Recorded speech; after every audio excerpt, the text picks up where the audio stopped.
based on this cave painting, man's been interacting with cattle significantly longer than we've had a beef industry in the United States. And what they might have been selecting animals for, what traits they chose to select for, we can only guess at. But as the chief or the person in charge of the cattle, like my colleague, Dr. Olson is in charge of the campus cows here at Manhattan, went out to interact with those cattle. They probably selected for docility so they didn't get run over. So I think the same still holds true today in terms of goals for heifer selection. We want to select heifers that are going to be docile. And this morning, one of the speakers talked about animal welfare and the increasing concern over animal welfare. And if we select cattle that are calm, it's going to allow us to handle them more calmly, more humanely, and stay in line with some of the animal welfare concerns. We certainly want heifers that are going to meet ranch production goals. We have to keep what our goals are in mind when we're selecting our heifers. We want to choose heifers that are pubertal at breeding and become pregnant. And age, when we are selecting those heifers, an expected age of breeding is certainly going to play a role in that. We want to produce calves that are going to generate a profit, and we want to have heifers that have a long productive life. They need to have stability and keep them in the herd as long as possible. When selecting the heifers, we certainly need to think about traits of economic importance. Reproductive efficiency, weaning weight, yearling feedlot gain, feed efficiency, especially in today's world. Feed prices have come down due to the economic situation in the United States, but they're not going to stay where they're at now. I'd expect them to go back closer to where they were last year. Again, longevity and carcass merit. We have to remember why we raise beef cattle. We want to satisfy the consumer's needs, and so we need to take that into consideration as we're choosing these heifers. These heifers are going to supply half the genetics to their offspring, the other half coming from the bull. But the genetics we choose today are going to be the same in that cow when she's 7, 8 years old. So we want to be very careful in what we choose today and how it affects performance in the future. So in terms of heritability, if we just look at reproductive traits, we have some traits that are highly heritable, some traits that are moderately heritable, and we have lowly heritable traits. Well, it's good we have highly heritable traits, and Sandy talked about puberty, age at puberty, weight at puberty. That's highly heritable, and if you look at that graph, we've made dramatic changes in a short amount of time. But on the other hand, if you overlook some of those highly heritable traits and choose for other traits when you're selecting bulls, and you actually choose a bull that's minus on scrotal, because that's so highly heritable, it can have a large impact in a short amount of time. So we need to be sure we continue to choose balanced traits, and always remember that the heritable traits are going to have a large impact. In terms of growth, most growth traits are either moderate or highly heritable, and carcass traits are the same way. So it's easy for us, relatively easy for us, to make changes in carcass traits and produce the type of product that the consumer is looking for. And I mentioned choosing the correct bull. I think we always need to choose bulls for our heifers, even if that means breeding a subset of our high maternal cows to high maternal trait bulls. And regardless of genetic direction, we have to remember scrotal circumference. A 1 centimeter increase in scrotal circumference has been associated to reduce the age of puberty by 3/4 of a day to up to 10 days, depending on the research project that was reviewing the data. So that kind of shows why we were able to make such a rapid change in heifer puberty, or age at puberty, in a short amount of time. In addition, the sires with above average scrotal circumference produce heifers that reach puberty earlier, so they become bred earlier, they calve earlier, and continue to get bred and calve earlier each year compared to their later calving counterparts. So it's less likely they're going to come up open, so they're going to have a longer productive life. In terms of heifer development, we really want to maximize the proportion of heifers that are pubertal at the beginning of the breeding season by the way we develop them. This is going to maximize the number of heifers that become pregnant. Hopefully, the way we develop the heifers, we will reduce the incidence of dystocia to the degree that we can. And we want to maximize the proportion of heifers that rebreed as 2-year-olds. If we get heifers bred the first year, you all know it's very difficult to get them rebred, or more difficult than it was as heifers, and achieve their maximal lifetime production. But really, the ultimate goal of heifer development is developing heifers as inexpensively as possible, and we want them to become low-cost cows that really fit our production environment, and that they're going to produce the kind of calves that are going to generate us profit. They fit the market. So when we enter into a heifer development system, I think we really need to keep this ultimate goal in mind. We need to keep development low cost, and we want to make the cow fit, and we want to make her work for us. In terms of nutritional management, if we go back to heritability a little bit, most components that affect fertility and subsequent performance are not highly heritable. But the majority of factors that affect reproductive performance are determined by management. So the way we develop these heifers, the way we manage them, we can have a big effect on subsequent fertility. Now, the costs associated with heifer development are large, especially when you compare that to the cost of lifetime management of the cow. We're developing a heifer to calve at 2 years of age, and compared to the cow, it's a significant proportion of that. When you look at the total cost of a cow to maintain her for her entire lifetime, heifer development is 30% of that. That's a huge amount. So anything we can do to still develop heifers adequately and make them produce as cows but reduce the inputs is going to be beneficial to the bottom line. Our colleagues to the east put some numbers on heifer development, and it included the cost of feed, vaccine, medicine, veterinary services, breeding, and operating interest, and they broke it into cow herd budget up to the time the calf is weaned, weaning to pre-breeding, pre-breeding to the onset of breeding to pregnancy diagnosis, and then pregnancy check to the onset of first calving. 60% of the total cost comes after weaning until that heifer has her first calf. 60%. Then you think, we're not going to get any income from that calf till we wean it and sell it. So we're looking at another 200 days. In addition, 75% of the cost in this area is feed cost.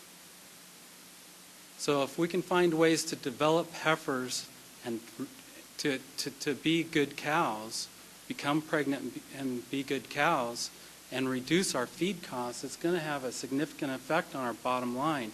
Here we're figuring 22.5% replacement rate spread over the cow herd is $326 a cow. Are your cows producing $325 for you that you can spare? So if we can, let's reduce our feed costs. Heifer nutrition is unique in that it encompasses every fraction compared to other classes of cattle. We have to consider growth, maintenance, gestation, and lactation. Everything else is going to be lactation and maintenance, gestation, lactation, maintenance for cows, where we've just got growth and maintenance. So if we break it into stages of development, kind of like the economist did with the previous slide, we have weaning to first breeding as a segment that we can look at feeding these heifers. Then breeding to first calving, because their requirements change. We have maintenance, growth, and gestation. And then calving to second breeding. And really, the nutritional goals for replacement heifers are really well established. Sandy talked about the target weight. We've heard about that for years. Target 60 to 65% of expected mature body weight at first breeding. Really, it's defined by their body weight and body condition score and the specific point in the production cycle that they're at. So we can really plan to meet those requirements depending on what stage they're at, and we can minimize the risk, maximize the number of heifers that become pregnant. So heifer development practices are oriented towards achieving maximum lifetime production. That's really the main goal of developing a heifer. Yeah, we want to get her bred the first time, but we want to keep her in the herd as long as possible. Spread that cost over as many calves that she produces during her lifetime as possible. Farrell reported that the age of puberty is most important production trait of heifers are developed to calve in the first 24 months of their life. Sandy talked about the shift from calving at 3 years of age to 2 years of age.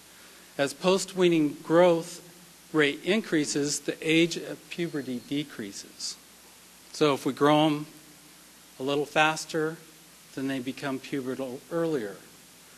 Heifers that reach puberty early also conceive early, calve early, rebreed sooner, and wean heavier calves. Sandy talked a little bit about the heavier calves and had a weight of 25 pounds heavier, 20 because they calved earlier due to synchronization.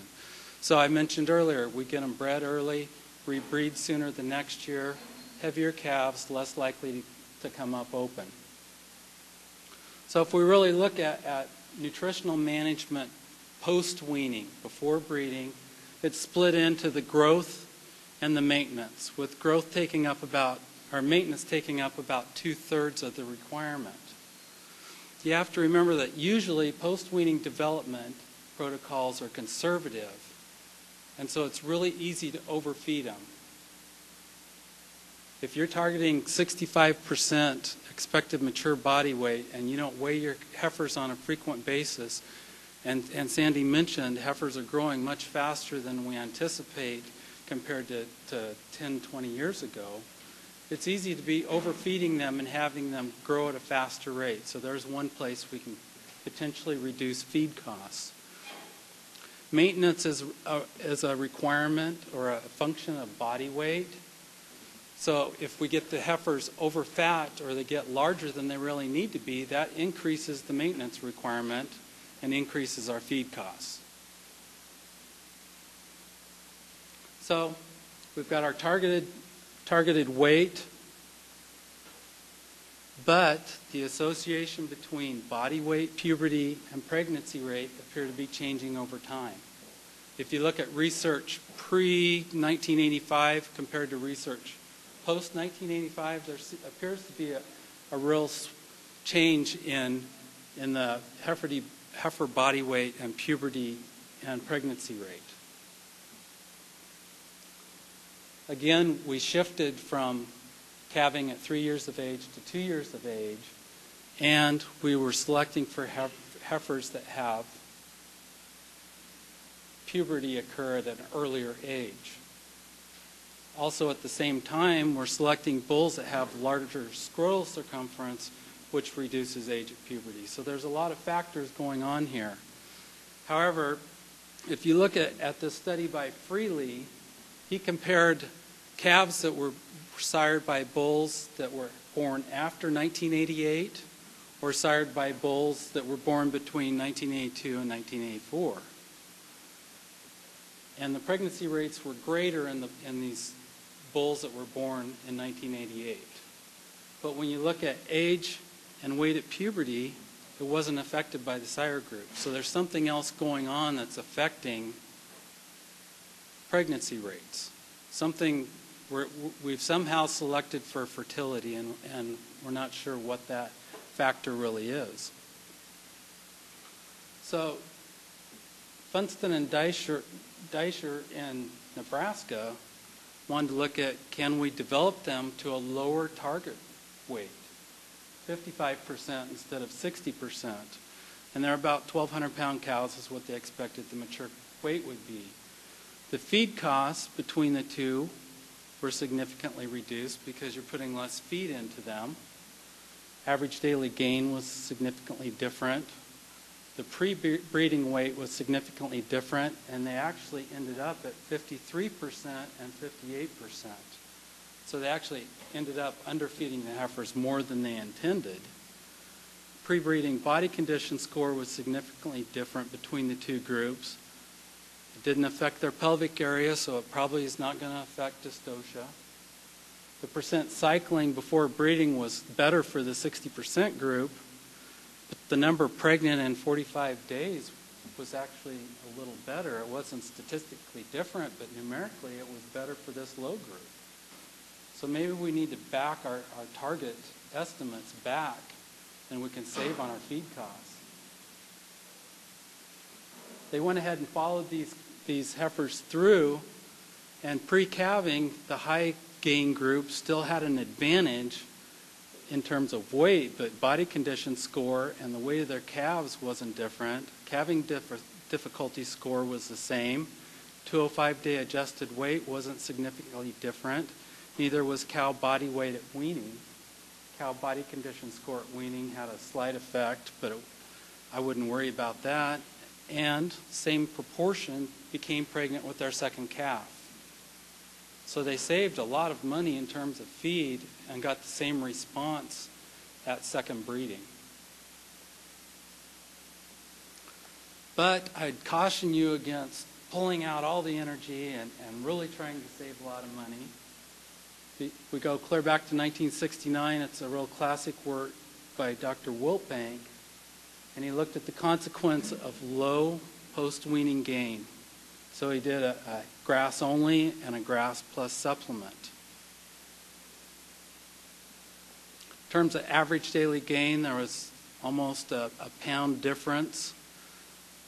Age at puberty was 43 days less if they were given some energy. Weight at puberty was significantly greater.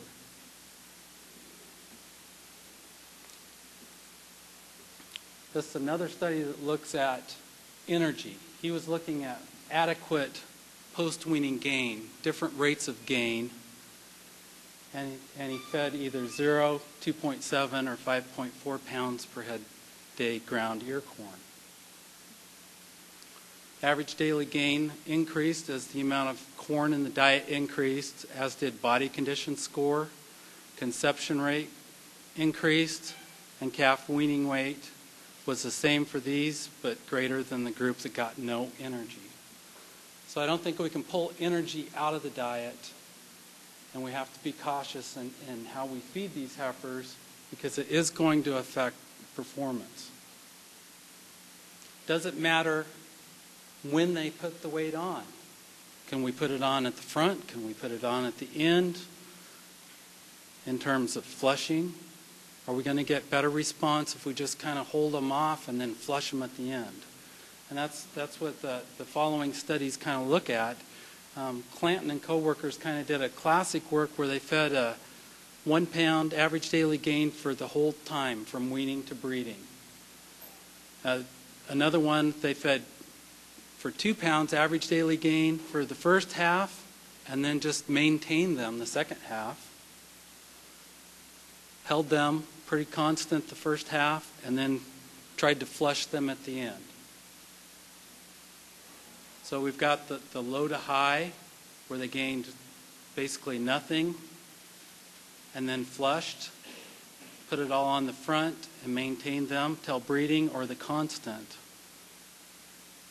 Weights are actually pretty similar after we get past that 88 days. The 88 days, you'd expect the group getting 2 pounds, targeted to be 2 pounds, average daily gain is going to be heavier. But pre-breeding weights were pretty similar. Wither height was similar. Age of puberty was not different between the groups. Conception rate, not that different, and it was not statistically significant. So that allows us to have a lot of flexibility. If I've got crop residue I can utilize some other time, and I can put my heifers out there now and utilize it before it has snow cover, and then put more rapid weight on them at another period of the development phase, gives me flexibility. Maybe I can buy a certain commodity during development that's cheaper than at another time. And so you put the weight on when you've got the commodity available. The main thing appears to be that you hit the target weight pre-breeding. They followed these heifers through also and looked at post-calving weight, calf birth weight, calf weaning weight, and there wasn't any difference between the 3 treatments. They got similar response regardless of when the heifers put the weight on. In terms of total dry matter intake, the heifers in the high group had significantly greater dry matter intake. Remember, maintenance is a function of body size. So the heifers were larger, so they had a larger maintenance requirement, so they're consuming more dry matter.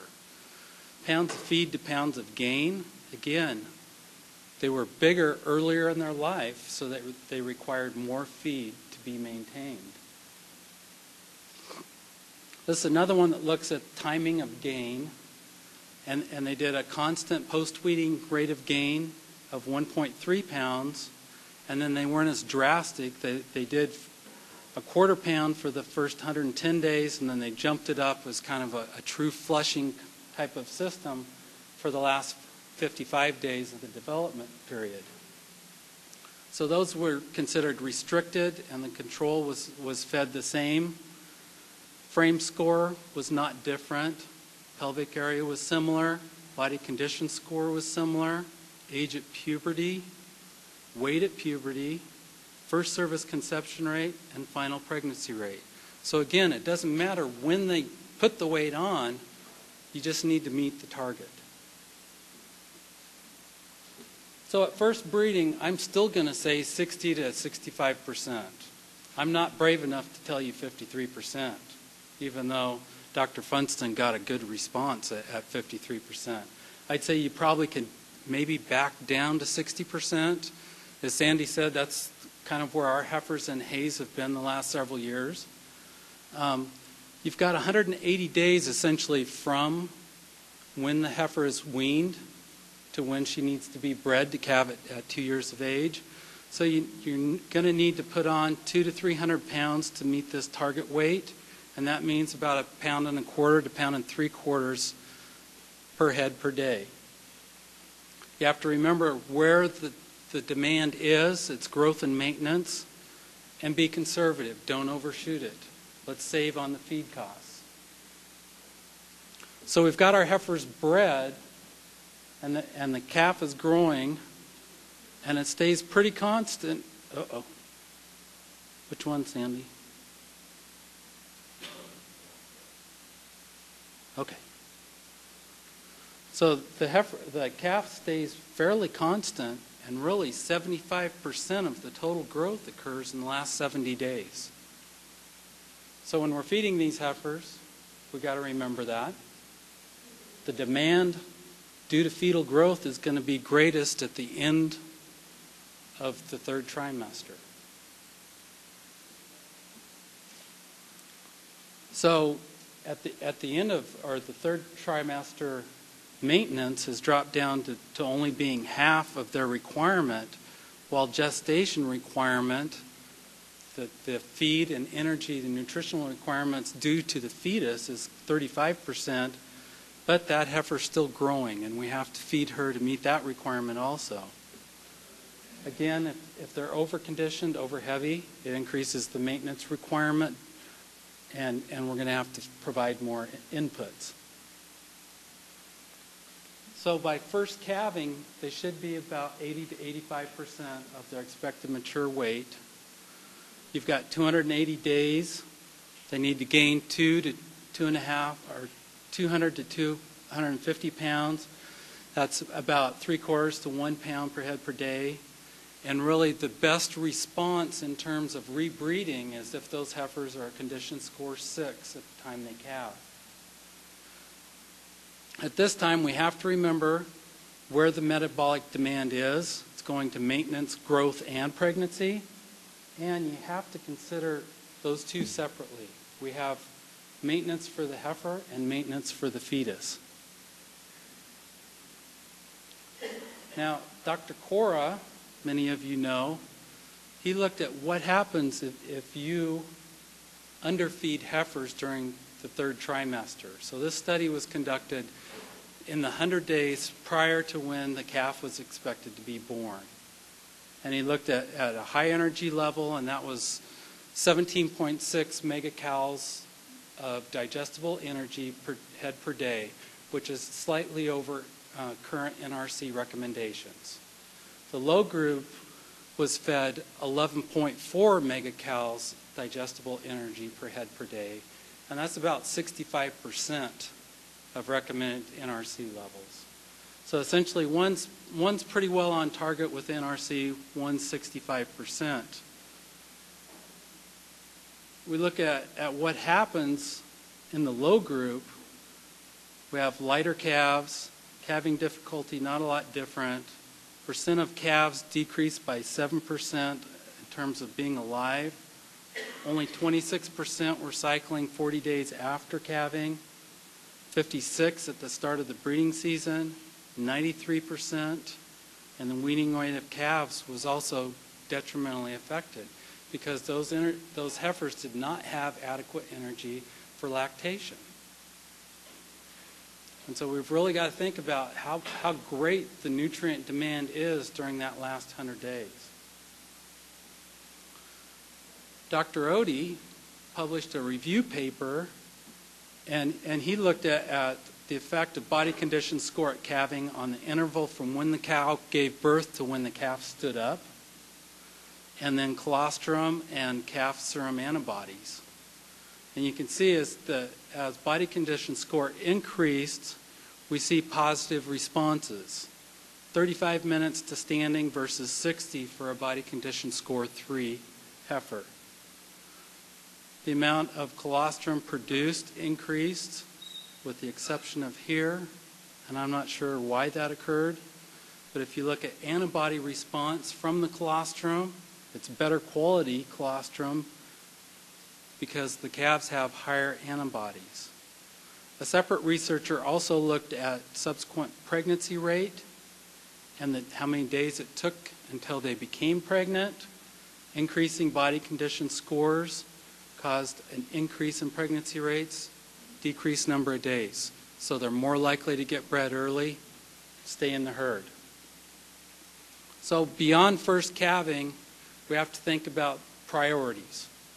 We want to keep that cow in the herd, and the first thing we need to do is keep that calf alive. You're not going to keep a cow that doesn't keep a calf. But really, mismanagement immediately prior to calving, that last trimester, when demand is so great, and right after calving, when lactation demands are so high, is what causes heifer attrition. Nutrient requirements increase dramatically with lactation. They double for females producing greater than 20 pounds of milk. We've really been selecting for milk, and it's significantly increasing input requirements. I'm starting to question where that line is. How much milk do we really need? Is the calf big enough that it's offsetting the additional feed required for that cow to produce the milk? Right now, the way calf prices are, I don't think it is. We want significant amounts of body condition, and the greatest obstacle to reestablish adequate body condition between weaning and second calving and third breeding.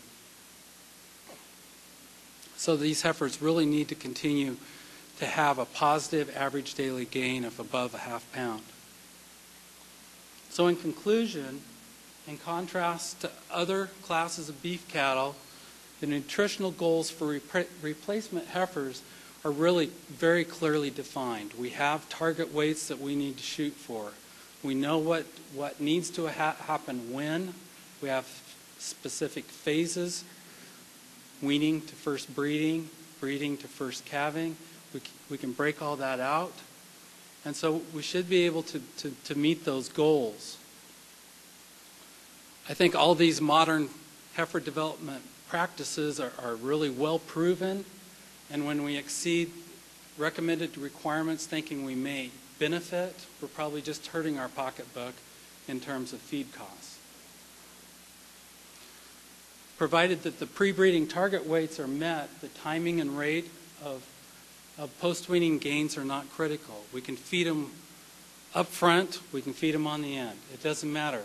Do it when it fits your production management the best. When is it going to allow me to save on feed costs?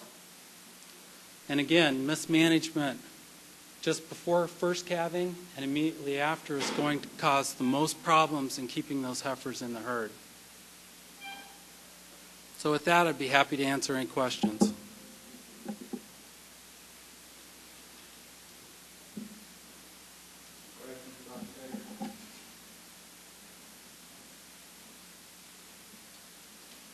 Thank you, Larry. Let me out.